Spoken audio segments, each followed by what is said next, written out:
Okay, so welcome everyone to our inaugural webinar for the ASCII Mobile Learning Special Interest Group, and also for our Mossamelt members who've been invited.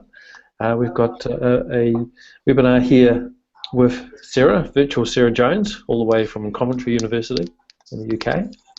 And Sarah's going to talk about some of her mobile virtual reality experiences. So over to you, Sarah.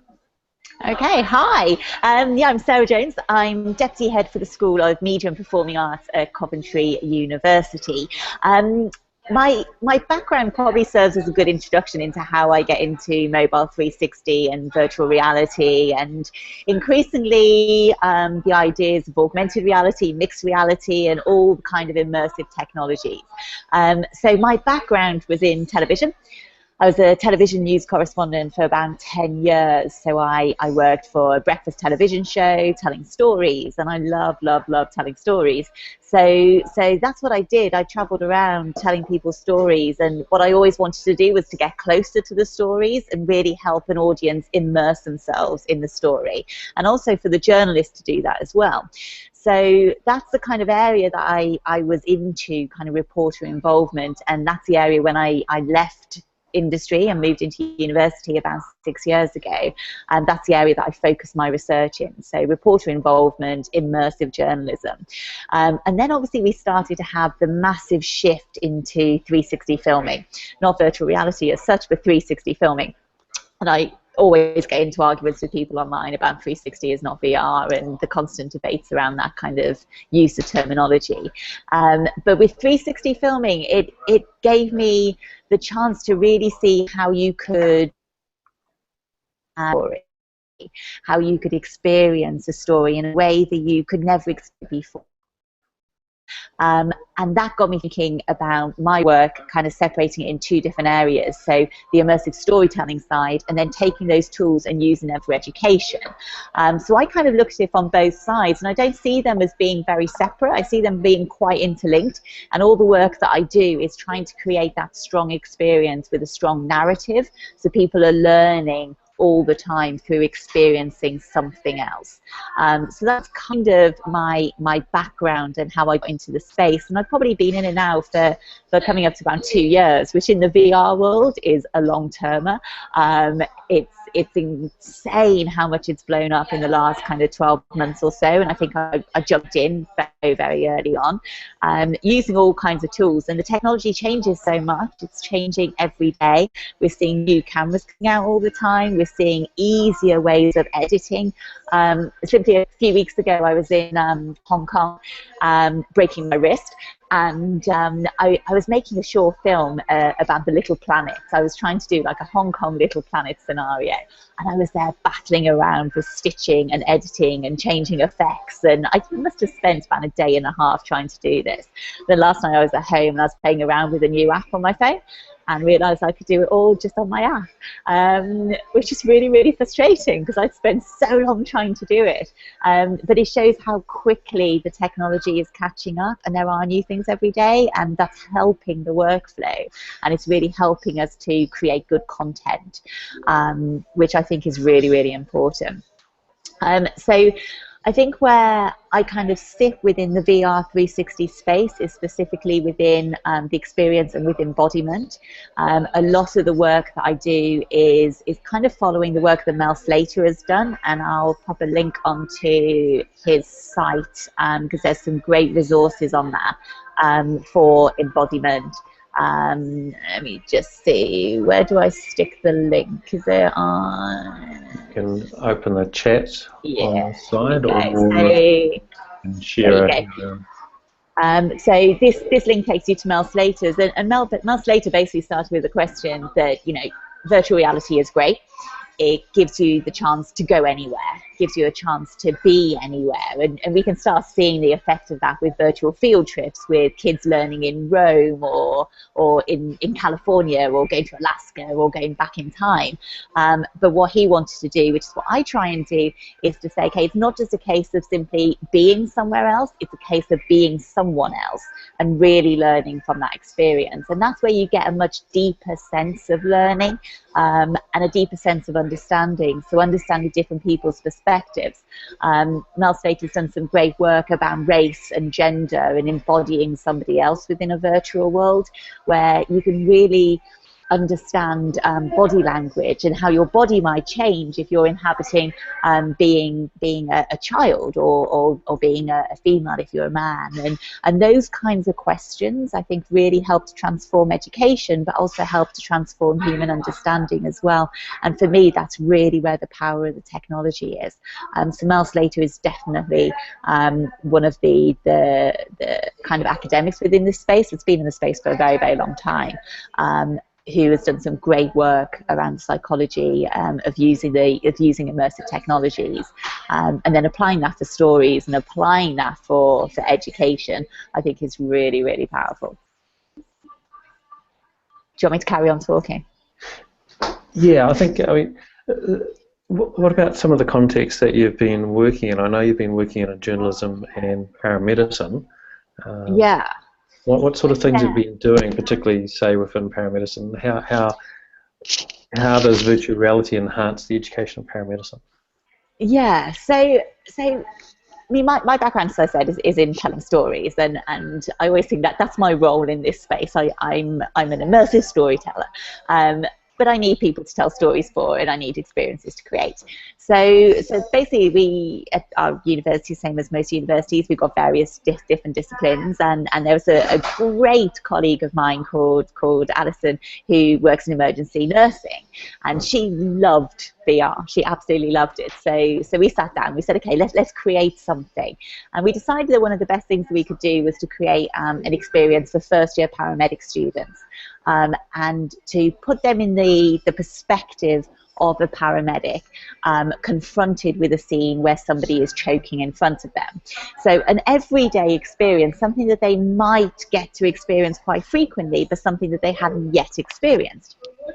So we set up this environment, and basically we wanted to combine the elements of virtual reality interactivity with 360-degree filming. Because I'm a television journalist, because I'm a filmmaker, I like film. I much prefer to be immersed in something that's real rather than something that's computer generated. So I wanted to combine those two elements. So we set up this scenario and we filmed it with one of the GoPro rigs, where we had somebody choking in front of them, and you had to make choices. So a student, it was a simple choose your own adventure style scenario. So a student would put on a headset and they would hear, first of all, the 999 call. They would hear someone saying, help, my friend's choking, I don't know what to do. And that scene would play out in their headset, obviously with no visuals because it needs to be as real as possible. And then they suddenly embody the paramedic. And because we're filming it from a GoPro rig, it's like situated on someone's head, a short person, because obviously you need the right height. And that's something that you always need to consider when you're filming 360, is at what height you film from. And that's really important when you're putting it on different people to view. So you became that paramedic, and you had another paramedic with you. So that paramedic took control of the environment. So they walked in, but then they asked you questions. So the first question was simply, what do you think it is? And then we had options appear. So is it choking or is it anaphylaxis? And then you had to choose which one, and then you would go down that route. So we filmed it in a number of different ways. We filmed all of the different scenarios as they could play out, to allow you to make all of those choices. And then I would love to say we stitched it all together beautifully with no problems at all, and then we applied all of the interactive elements with no trouble at all, and then we tested it with no trouble at all. But of course, this is new technology, and that doesn't happen ever. It's never happened for me where a shoot has gone perfectly with no problems, because this is new technology, and the GoPro rigs, when you're filming with those with 6 or 7 cameras, one of them is always going to fail. I think it's camera number 7 failed. It did drop the frame rate. We couldn't stitch it, so we had to reshoot it all again. I'm learning a lot of patience in this field. because something does always go wrong. The next time that we did it, we did the same thing again, but then we also filmed it with one of the little Ricoh theatre cameras as well. And because the cameras didn't stitch very well, this was the best option. So we ended up using, for the pilot, all footage just shot on the Ricoh camera. The quality isn't great. I'm quite embarrassed by the quality because I want it to be great. But unsurprisingly, the students, when they all tested it, we tested it with about 30 students about a month ago, not one of them moaned about the quality. So I think it's something about the purist in me that needs to kind of sit back and say it's okay, it doesn't matter if the quality is not perfect, the experience is so more maybe one of important. the lessons is sort of keep it simple and rather than aiming too high to start with. Yeah, absolutely. And I mean, these cameras are great, and I think you've got one of these ones as well now, haven't you? Yeah, we have. We've got the Samsung, Yeah. we've got the LG, and one of our projects in graphics design, we've got two codecs, Codec 360. Yeah, these ones. Yeah, which is great. They're a great These step up. Yeah, these are my favourite at the moment, I think, and the Samsung. The Samsung I love purely for ease. It's a pain to try and edit on it because I use a Mac and it doesn't like playing ball. It's kind of like two worlds, isn't it? There's the mobile virtual reality, which you've got the Samsungs, the LGs, and a whole range of manufacturers bringing out a mobile camera, which is aimed at a mobile app on your phone. So that's the mobile ecosystem. And then you've got kind of like the codecs, which bridge that and allow you to go further with desktop editing. Yeah, and I mean, I went probably quite high end at the start, and I went for the GoPro rigs and video stitch software, and I've kind of gone off that now, simply because it just takes too long, and something always goes wrong, and I'm fed up of doing shoots that end up where something is unusable. So, I mean, when I was in Hong Kong 2 weeks ago, we were filming a film about chunking mansions based on the kind of 90s film of the Chungking Express, a really kind of gritty, dirty place in Hong Kong, massive footfall of traffic, loads of things going on, loads of amazing sights and sounds and awesome people. And we wanted to film an immersive experience that kind of paid homage to the film, but also showed it now and showed the kind of sense of community and heart and everything else. And for me, we filmed it on the Kodak cameras, the two cameras like this, which is so much easier to then just stitch two cameras. You've just got one stitch line. You could easily manipulate one stitch line without it causing too much impact. And I can see my footage and I can use it straight away, which is so much better. The Samsung cameras I absolutely love. I love the look of it, I love the style of it, and it's so easy. But then, it's the same with the cameras, as you were saying about the kind of mobile version and then the high-end version. It's the same with the headsets. I love the Oculus Rift. I love the HTC Vive more than anything. The Vive is by far my favorite gaming VR console. I could spend hours in Tilt Brush. Absolutely love it. But I don't have one myself because I don't have a powerful machine. I run off a Mac. It's just not accessible. And for me, if I'm talking about doing virtual reality for education or for storytelling, the key thing is that it's accessible to everybody, and not just those that have a very, very high-powered machine, the space to set up a Vive and an Oculus Rift as well. So I pretty much use my Samsung Gear all the time. I've now got my Figment VR, which is, I don't know if you've seen these, I'll try and do it with one hand. So this is my phone case.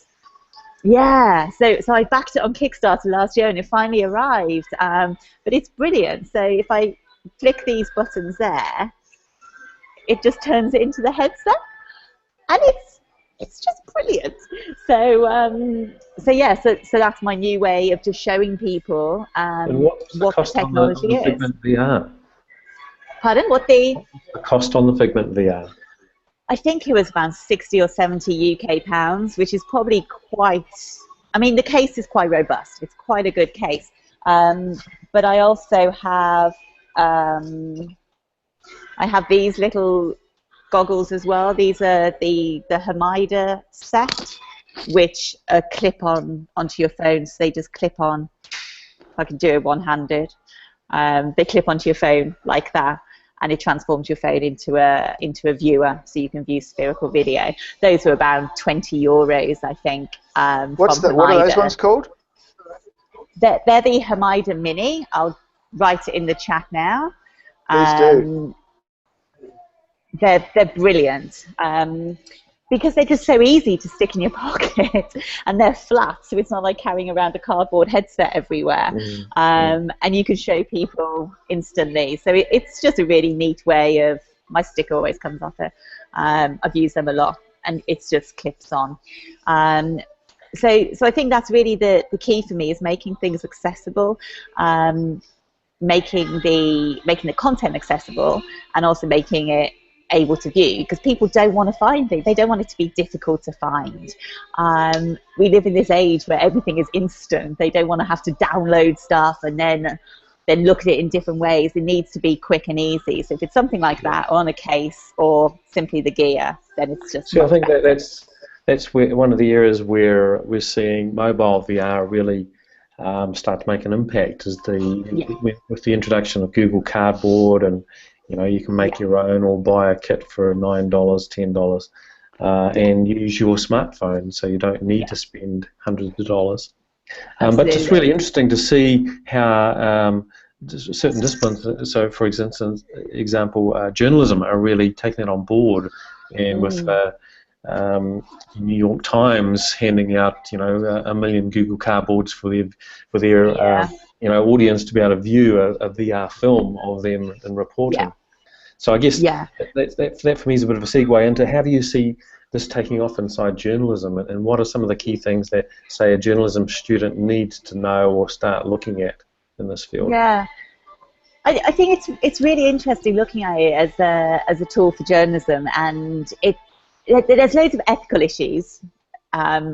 First off, and I always get asked about the ethical issues. Simply things like, if you're filming, the stuff that I've just filmed in Hong Kong, I was in a really, really dodgy place. I wasn't going to leave the camera, so I literally sat underneath the camera, and the camera was on a big monopod.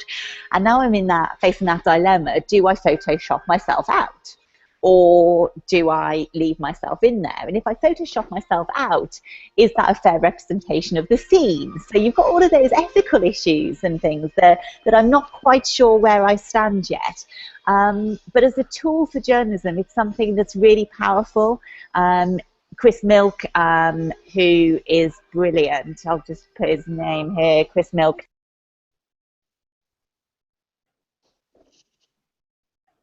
One of the best apps that you can look at for immersive stories.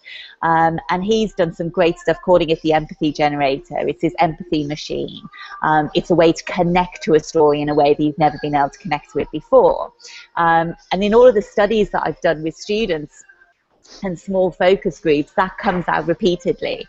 So if I put on Clouds Over Sidra, for example, the story of a little girl that's left her home and is in a refugee camp in Jordan, if I put that on people, then you can see how powerful the technology is. All the time, like, you take it off, and one student had said to me that she could hear them whispering in her ears and that she couldn't forget it. That she could understand the story so much better, that she felt closer to it. And that's the repeated theme that always comes out, that people feel that they just have that much better understanding of the story. So we're seeing it for that. We're seeing it to kind of generate understanding and generate empathy. But we are also seeing it for simple, more stylistic stories. So on the New York Times app, one of the really good things was the Walking New York, which was the front cover of their magazine, which was one of their artists, and he'd done this fantastic piece of art of a refugee on the ground. It was outside the Flatiron building in New York, but he had a massive overhead shot, so you went through this whole experience looking around, and then suddenly you're in a helicopter and you're flying over New York, and then you could peer out of the helicopter, look down and see this magnificent bit of art, which was really good. It's a really interesting way of using the technology. So you are starting to see it for more experiences now. Sport is a big thing. The European football, Euro 2016 we've just had, I should know, but I don't do football. The one that happened last night in the final. And they had one of the big cameras there. They had the Nokia Ozo, the big 60,000 euro camera. That was filmed. Someone got a shot of that in the middle of the pitch. So we're seeing it for sport, we're seeing it for entertainment. In other genres, not just in news, and I think that's helping with the kind of diverse range of content that we're getting, but we are still getting a lot of bad content, and I think a lot of the bad content is coming out of people not changing how they tell stories and just seeing it as another camera. You know, it's just a camera, but it shoots in 360. We'll tell our story in the same way that we always have, and I think that's the danger, and that's always the danger with news. It's always the danger that you don't adapt the ways of working to suit a new technology. You just do it in the same way, and that never works. Yeah, I think one of the other contexts that I've seen that seems to work is in concerts and making, you know, music event or an event more interactive and user involvement in that. Yeah, I mean, Paul McCartney's Madison Square Gardens is amazing. You can be on the stage doing Live and Let Die with him, which is awesome. But one person that's really captured virtual reality is Bjork. And she's done the first virtual reality album. There's a big installation in Sydney at the moment, which the guys from Rewind in the UK have been working on, and that's touring later this year. And it's a huge installation, and it kind of puts all of her music into 360 virtual reality experiences. But it's a different way of experiencing things. It's a different way of experiencing stories and music and entertainment, so you have to adapt to suit that. But yeah, I think in terms of journalism, it's definitely the amount of time that it takes to do this kind of stuff and the cost involved, and you can't shoot and upload straight away on the same day. Those kinds of things mean that it's very much situated within a feature market and a different way of telling a story, all for experience.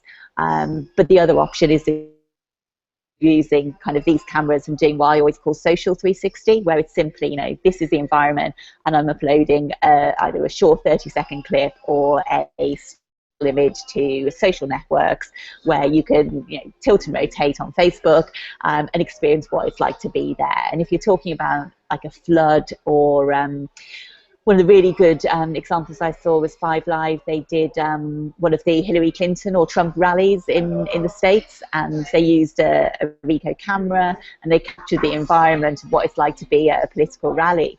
And obviously when you're watching the news and you see everyone really hyped up and you see all the excitement, all the close-ups of everyone's faces. But then when you looked at the 360 content, because you're experiencing everything and you can see everything, you could see there's only actually a few people at the front who were really engaged. Everyone else was completely switched off. So it does help to show the real more, which is always quite interesting. You can see usually.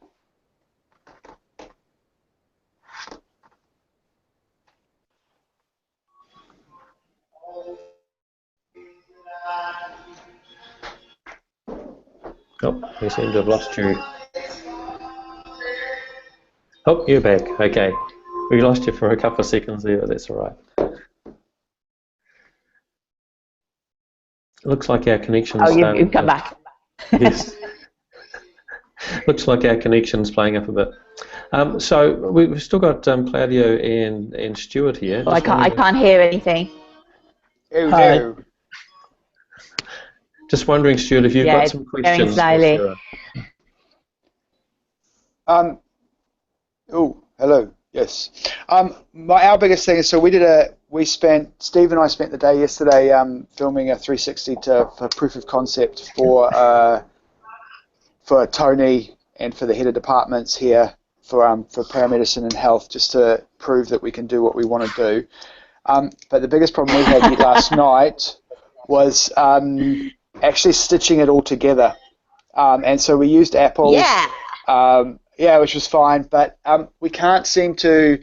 If you have a look on, I'd have to send the link because we're not allowed to put this video up because it's got branding issues at the moment. That's being fixed next week. It's a long story that I won't talk and open freely about. Was this? Did you film it on the?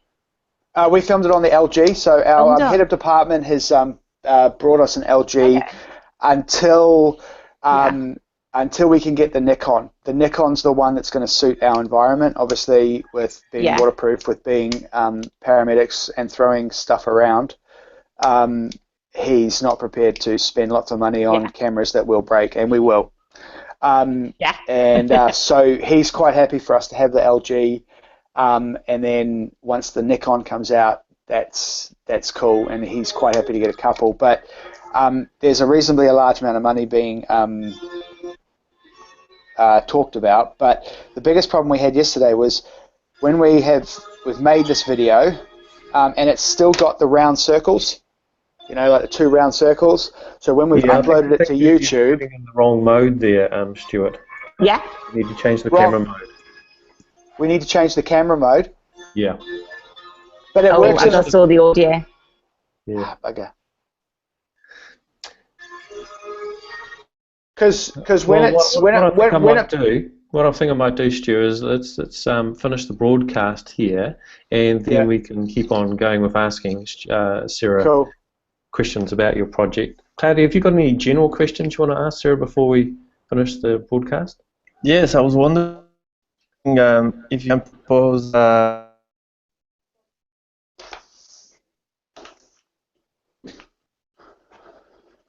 I couldn't really get that, Claudio. Did that come through for you, Sarah? All those things that we kind of encounter on a daily basis. Hello? You'll be right. Hello. Hi. Well, we seem to be getting network issues, so I think I will stop the live broadcast there, and then we'll just keep going with some questions. So I'll just stop the live broadcast there. I'm just going to